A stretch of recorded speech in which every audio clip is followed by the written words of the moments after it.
Nous sommes avec Cheikh Hamidou Kane, président du conseil d'administration du PARER, partenariat pour le retrait et la réinsertion des enfants de la rue. Actualité oblige, M. Kane, vous êtes ancien ministre du plan sous le régime socialiste. Aujourd'hui, le Sénégal vit une situation difficile à cause des délestages électriques. Et actuellement, la situation va de mal en pire. Comment vous analysez cette situation? C'est une situation dont la responsabilité n'est imputable aux autorités que partiellement.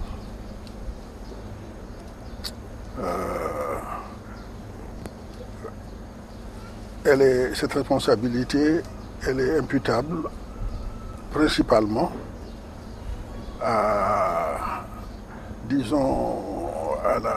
l'évolution des problèmes économiques à l'échelle mondiale.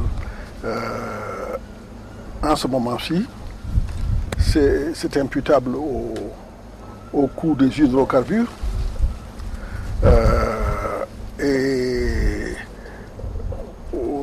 ensuite, avant ça, il y a eu dans nos différents pays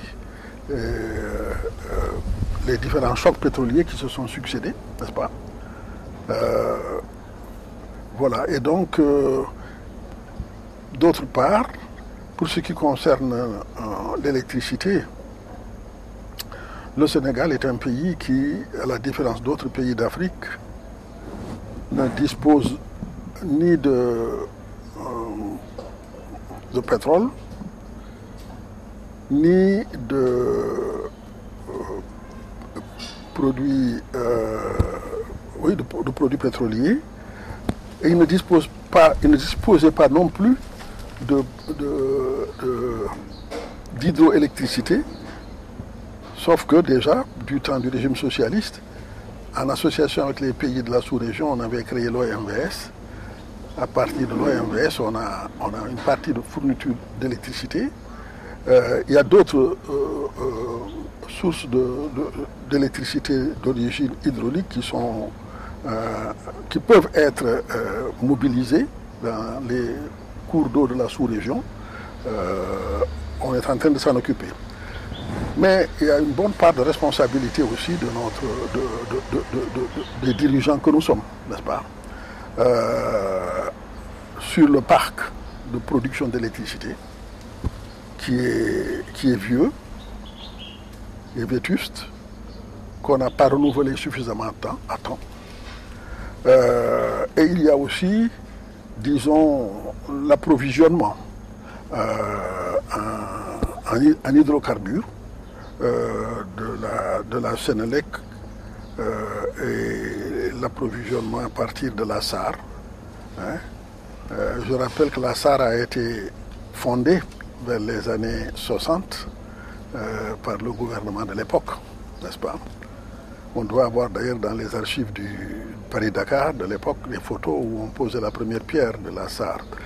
Il y a donc comme ça, et par conséquent, il y a un problème aussi de gestion de l'existant et disons de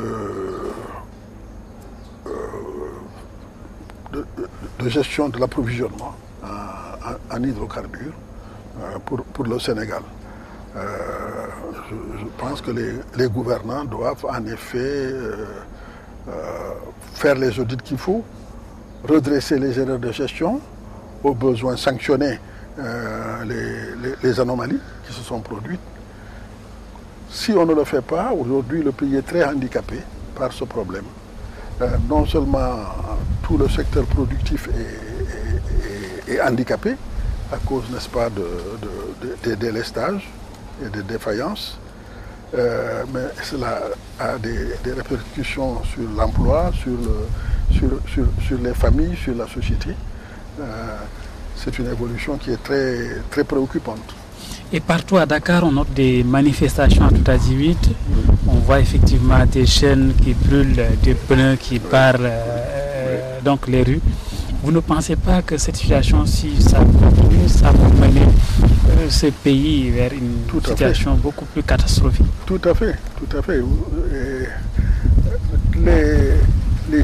non seulement au Sénégal, mais en dehors du Sénégal, en Afrique et dans les pays du Sud, n'ont pas pris conscience de certaines évolutions qui sont très importantes. C'est le fait, par exemple, que la majorité de nos populations est maintenant composée de jeunes. Vous savez qu'au Sénégal, les jeunes de moins de 20 ans sont plus nombreux que le reste de la population. Aujourd'hui, ils sont 51% de la population.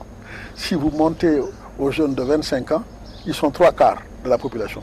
3/4 de la population a moins de 25 ans. Ça veut dire que le nombre des électeurs jeunes est plus important que le nombre des électeurs âgés. Ça veut dire que le nombre des jeunes qui n'ont rien à perdre est plus important que celui des adultes. Même dans les partis politiques n'ont pas mobilisé les jeunes. Alors, c'est pour cette raison qu'il faut... Et les jeunes ont des moyens maintenant. Alors, ils n'ont rien à perdre de sortir dans la rue, de tout casser, de tout brûler. Hein?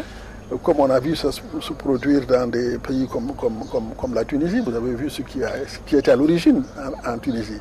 C'est un diplômé d'université qui était marchand de fruits parce qu'on ne lui avait pas trouvé du travail. Et puis il était marchand de fruits, on est venu lui prendre ses fruits et puis c'est immolé par le feu.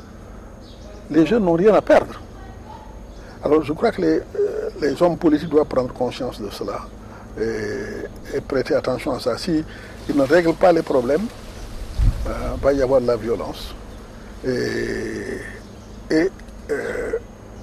avant la violence, les électeurs, les jeunes qui ont maintenant la carte d'électeur dans les pays où il y a des élections, vont rejeter les hommes politiques qui n'auront pas résolu leurs problèmes. Et certains leaders politiques même demandent à Wade de faire très attention pour éviter le cas de Ben Ali, par rapport surtout à cette situation. Oui. C'est vrai. C'est le cas ici au Sénégal, comme c'est le cas dans les autres pays d'Afrique. Hein. Il faut prendre conscience de l'importance des effectifs de jeunes que comptent nos populations et résoudre leurs problèmes. Si on ne résout pas leurs problèmes, si on se contente de résoudre les problèmes des adultes ou des grands électeurs ou des marabouts ou des classes dirigeantes, on règle bien le problème des magistrats, des officiers, etc. Si on ne résout pas le problème des enfants, on n'a pas résolu le problème. Hein? Voilà. Et comment vous comprenez le fait que le président de la République soit directement maintenant impliqué dans la gestion de l'électricité, en étant même le président du Conseil? Ça, à mon avis, c'est à tort qu'il est impliqué. Mais c'est un peu le tempérament de notre président. C'est un homme qui s'engage en tout, qui s'occupe de tout, hein, qui peut-être ne délègue pas suffisamment, peut-être, hein, qui peut-être ne choisit pas toujours ceux qui méritent d'être choisis et qui ne leur donne pas toujours peut-être le rôle et la responsabilité de faire les choses. Voilà. Vous avez fait référence tout à l'heure à mes fonctions quand j'étais ministre du Plan dans le gouvernement socialiste, mais j'ai été ministre du Plan déjà avant ça avec Senghor et Mamadou Dia, et nous étions en train de mobiliser les gens, de former des techniciens, des fonctionnaires, de responsabiliser les gens. Voilà. Et ça, on s'est détourné de cette voie maintenant. La promotion des gens, le fait qu'on leur confie des responsabilités, ce n'est plus en fonction de leurs compétences, c'est en fonction d'autres critères. Voilà. Et on ne résout pas les problèmes pour autant. Hein. On confie des responsabilités à quelqu'un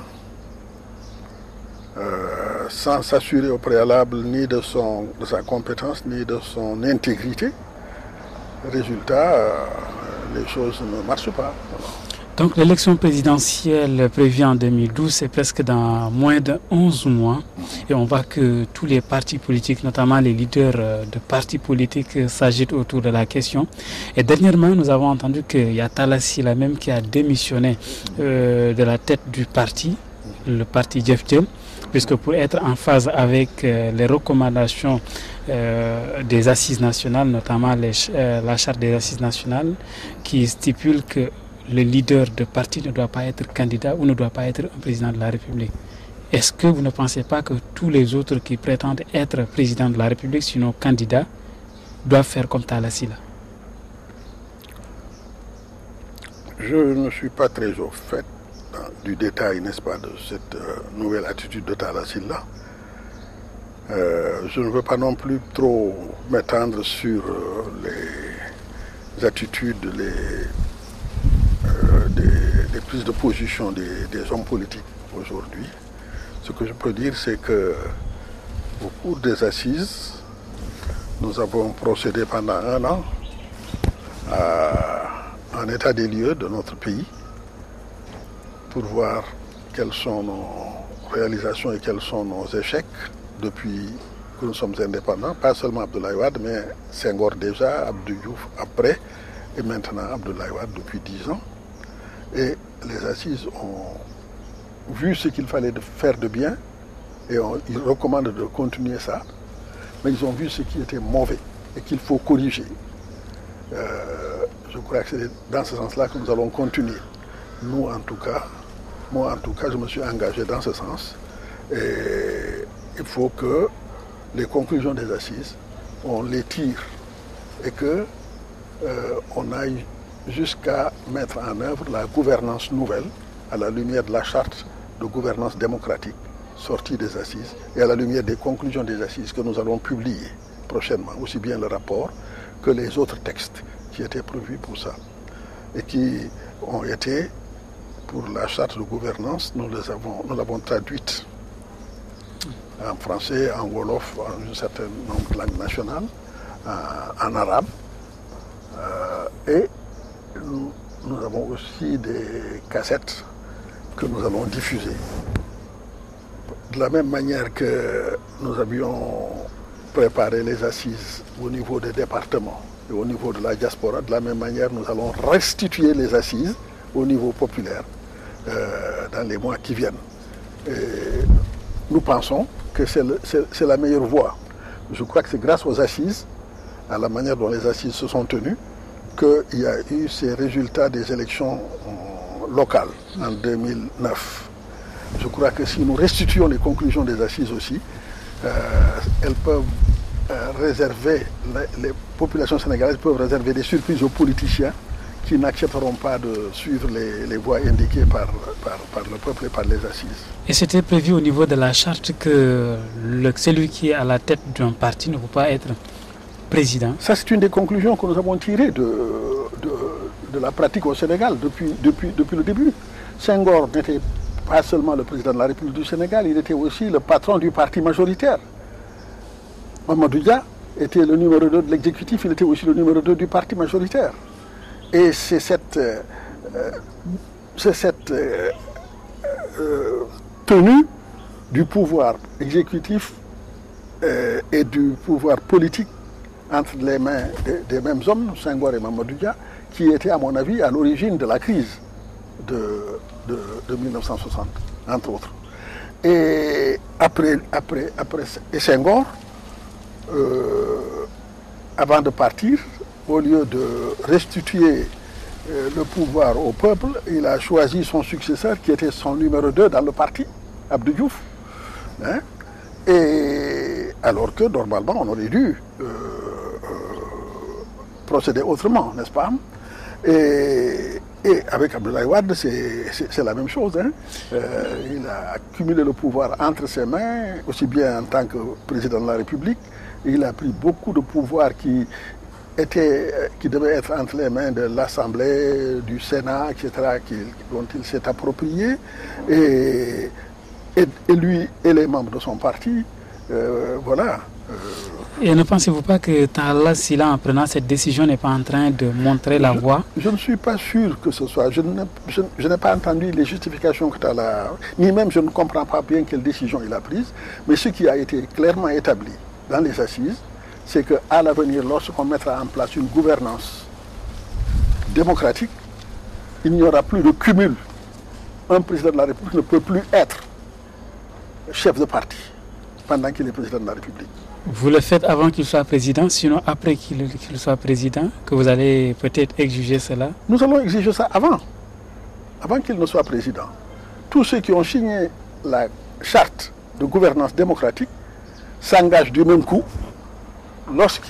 s'ils briguent leur position de président de la République, de ne plus être patron, secrétaire général du parti, d'un parti au pouvoir, n'est-ce pas? Ça, c'est des décisions qui ont été prises. Ce n'est pas seulement Talla Sylla. Tous ceux qui voudront se présenter pour devenir président de la République à la lumière de la charte de gouvernance, ceux qu'ils ont signés devront cesser d'être responsables de leur parti quand ils deviendront président de la République du Sénégal. Monsieur Kane, merci. Merci beaucoup.